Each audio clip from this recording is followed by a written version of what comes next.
Hello bachcho, let's read the question. Sodium potassium pump is found in membranes of many cell like nerve cell. It works against the electrochemical gradient and involves an integral protein ATPase for each molecule of ATP used. In this question, the key concept is sodium potassium ATPase. Sodium potassium ATPase. Now moving forward, ये जो sodium potassium ATPase होता है, it is also known as sodium potassium pump. Sodium potassium pump. This is actually an antiporter like enzyme. ये क्या होता है? एक anti portal like enzyme होता है.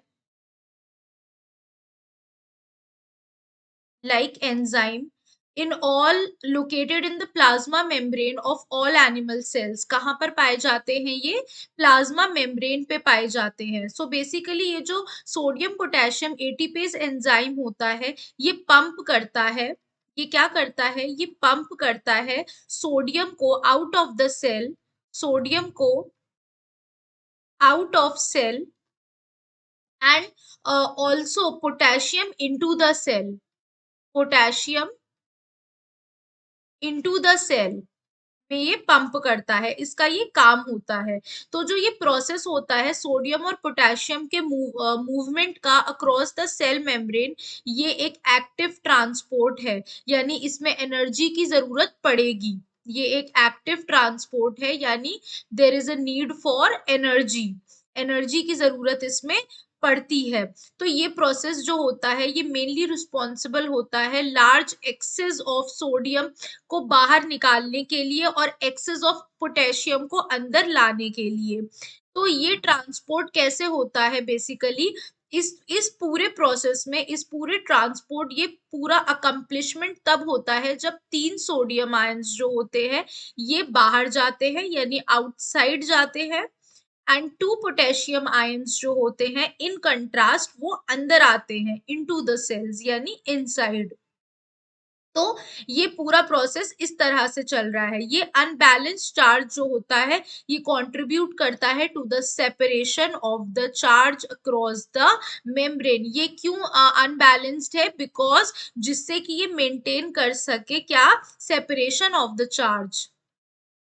सेपरेशन ऑफ द चार्ज को ये मेंटेन कर सके. तो जो सोडियम पोटेशियम पंप होता है ये एक इंपॉर्टेंट कंट्रीब्यूटर है to the action potential produced by the nerve cell. यानी ये किसको कंट्रीब्यूट कर रहा है?